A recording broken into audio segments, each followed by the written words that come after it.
I went to Dartmouth for undergrad. I went to UCSF for medical school. I did my residency and chief residency at Kaiser in the Bay Area. I worked at Kaiser for almost 20 years as a pediatrician. I did both hospital work and clinic work, and I'm a volunteer clinical professor at UCSF. So I teach med students, residents, not fellows. And during my time at TPMG, which is the equivalent of Kaiser, for those of you who don't know it, it's the Permanente Medical Group. I was a department chief. I was the chief of wellness, and I did all kinds of leadership roles trying to make things better. And so I came to coaching myself from a very authentic place where about 15 years into my career, I just couldn't figure out like why it was never quite right and why I was always taking on the next leadership role to figure out how I could really love it and what was going on. What I learned is that a lot of the challenges come from our brain thinking and the way that we were taught to think in medical training and medical culture. And so in my role as physician wellness, my mind was blown. And so it not only helped me with the struggles at home and struggles with career satisfaction that I was trying to figure out, it helped me in my physician wellness role. And I found coaching to be so powerful that I went and trained to become a coach. And ultimately, I actually left my clinical practice and I left my career at Kaiser and have been coaching full-time now since just before the pandemic. I left not knowing the pandemic was coming. But as it turns out, that was a time of acute distress for physicians. So I've been coaching full time since then. And I do one-on-one coaching. I do small group coaching. I do a lot of retreats for physicians, both locally and sort of week-long retreats to help with coaching. I do bring in some mindfulness into my coaching. And when you work with me, you guys will learn a little bit about that. It's another evidence-based tool. And when blended with coaching, it's magic, because our brains are much more receptive to learning when we're not in the fight or flight sympathomimetic overdrive, which most of you are all the time. And so when we can learn to up-level our parasympathetic nervous system, the coaching works that much better. And so I will nudge all of you to practice a little bit of mindfulness, and I have a very low bar of entry, but it really, really helps. And we'll talk a bit about simple, easy ways to do that, especially post-shift and things like that in a future session. I also have a podcast, which many of you might find interesting. I co-host it with a pulmonologist from San Diego who also used to do critical care. Now she just does pulmonology after she developed breast cancer and went through that treatment, but she has been through many of the things that you all have been through. And we talk a lot about physician wellness and mindset patterns and struggles and how you can bring mindfulness and coaching to make your life better. I also teach yoga, and I got into yoga to work on my parasympathetic nervous system, and not because I want to stand on my hands, but because, or head at all, but because when you work on this mindfulness piece in whatever way works for you, it is really a performance tool, and it's also helps you rewire your brain and helps you do all the other things in life you want to do. I came to yoga because, like many of you, I imagine it was really hard for me to calm my brain and just sit on a mat and meditate, but I could do it if I was moving and someone was sort of cueing me through what to do. And so we will talk a little bit in this coaching also about ways you can bring mindfulness that might work for you if you only have 5 minutes and or if you can't sit still. But if you can sit still, try something. So anyone have any questions? Feel free to pop them in the chat box at this point. And let me just see. Okay, I don't see anything yet. So let me know if you do. And I'm hoping as we move forward in this part that it will become a little bit more interactive. What I wanted to start out with here are, it's really the big money in coaching, but these common negative thought patterns that are effectively trained into us in medical school, residency, fellowship, and I also believe beforehand, because most of us are high achievers. And so we've been working at this sort of medical career and achieving our whole lives. And so I like to just throw them all out there at the outset. And then as they pop up in your coaching, you'll understand a little bit more about how they work. So the first one I like to talk about is catastrophizing. And we are trained in medicine to think about the worst case scenario, what could possibly go wrong, the absolute worst thing, how do we prevent that? And we take this lens towards catastrophizing out of the hospital and bring it into our lives at home. We bring it to our parents, we bring it to our children, we bring it to our spouses, we bring it to our vacation decisions. And so it is a thought pattern that impacts our lives greatly and is also, I like to say, emotionally expensive when you're looking at the world through that lens. And so when we can start to just see where we're catastrophizing outside of the ICU. So for all of you who, I know many of you are critical care fellows, and I think in anesthesia, it's very useful in the OR. It's very useful in the ICU, but it is not useful outside. And so a lot of the coaching work is to notice how it's playing into perhaps your parenting. So if you think about, if you have a 2-year-old and you're catastrophizing, well, if I don't spend time, what will happen? How will they grow up? Well, what will my relationship be like? A lot of physician parents worry that, their children, it's not that they won't go to college, but like, if they don't, then this, then this, then this, then this. And so it also impacts our vacation decisions. It's pretty phenomenal when you start to notice it.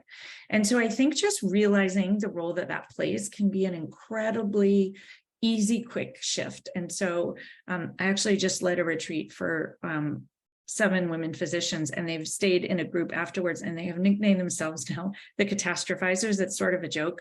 But I also think when you can see it from that outside, it can really start to change how you show up for your life. And so notice where that's playing into your life outside of the hospital. We have an incredible negativity bias in medicine.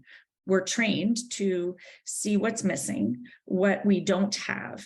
We're trained to, you guys in particular in anesthesia have a very specific scarcity mindset. You think about like a code, what don't you have? What might you not have? Preparing in advance, drawing up all the medicines that you might need. We are also trained in medicine, a scarcity of time is a huge issue, scarcity of resources, scarcity of money, scarcity of sleep, scarcity of food. If you think about when I trained, it was like eat when you can, because you might not be able to eat again, go to the bathroom when you can, because you might not be able to go again. And so we tend to always be looking for what's missing and what's wrong. This means that we do this around the fellowship as a whole. And I have done a lot of coaching over the last few years of people who came in thinking it would look different or noticing the things that it doesn't have rather than focusing on the things that are going well. We also tend to notice in our own lives about where we fall short. We don't notice where we do a good job. We notice where we don't do a good job. We tend to see everything as urgent, and this impacts our lives around relationships and communication and finding jobs and lots of things. And so noticing how urgency plays in can be really powerful. Control is another thing. We're trained to think we can control things out of our control, particularly you ICU docs and anesthesiologists. You literally control everything for people. And yet, when you're out of the hospital, we tend to try to control things. We tend to try to control our family life. We tend to try to control schedules, and we get very uncomfortable without control. We also tend to spend a lot of time focusing on things that are not in our control and being upset about them. And so one of the biggest tools in coaching is to notice what's in your control and focus on that. And so, for example, the job you choose is in your control, or how you choose to spend time with your child, partner, spouse, or outside is in your control on the weekends. We tend to focus on how we have so little time, for example. We also tend to be fixers, managers, controllers. We tend to be people pleasers, perfectionists. We have high levels of shame, blame, and guilt. And these were trained into us. If you think about your training system and rounds and the way people ask questions, and medicine is very much a guilt culture. We were also encouraged to be martyrs by the medical culture. We're encouraged to be saviors. We're encouraged to sacrifice ourselves. We tend to have extremely high levels of self-doubt and feeling inadequate. This is something that in my work with the cardiology fellows this year is just ubiquitous. And we are trained to doubt ourselves, because when we doubt ourselves, we push ourselves, we work harder, we study even when we haven't slept for 24 hours, because we're ever worried that we'll make a mistake. We are also trained that mistakes are failure. So in many other cultures, if you think about, entrepreneurship or IT, failures are considered fabulous. It's like we learn from failures. But in medicine, we have fear of failure. And that really does color a lot of our decisions in terms of relationships, risk, the things that we are willing to approach. We have super high levels of anxiety in thinking about these mistakes or failure, and also a fear of rejection is another one I like to bring up, because you think about when you go from rotation to rotation, we have to assimilate into all these different teams all the time. And if people don't like us and reject us, that impacts your ability to get a job, it impacts your ability to get your next fellowship if that's what you want. And so we tend to be really sensitive and over attuned to this, and it can cause a lot of anxiety. Imposter syndrome is just super common. We'll talk about that as on a separate session and spend some time on that. We're also highly driven by external validation. And if you think about the way that we've been trained and getting A's the whole way along, and we get evaluations the whole way along. And we seek external validation, we ask other people their opinions all the time, and we use that to guide our decisions rather than listening to our internal voice. And so coaching helps you actually slow down long enough to start to notice what you really want and what you really enjoy. And you guys are in the point in your careers and your life where if you don't slow down and start to listen, you take the job that you think you should get, or the job that someone else thinks you should have. And excuse me. And when you do that, you end up doing something that you don't love. And so, or the more prestigious one, for example. So a lot of the work that I do in helping people figure out job situation is really learning to listen and learning to pause and willing to notice what you enjoy, not what you should enjoy. We do so many things we think we should do. We have tremendously high expectations of ourselves and others. And I say all this with real love and compassion, because a lot of it is the process that got us here. And these things served us really, really well to get where we are, but they don't serve us well in the long run. And so the work is to notice where they have become habits and figure out where they're still necessary. And some of them very well might be still necessary to finish out your fellowship, but they are not going to be necessary and helpful for a long and healthy career in medicine. And so there's a balance in just noticing them. We are experts at noticing how we don't belong and how we're different and how we don't measure up. And if you think about rounds again, that's a really beautiful spot, but we tend to take that out into the world, and we tend to have more struggles having friends, not just because of the time, but because of these thought patterns.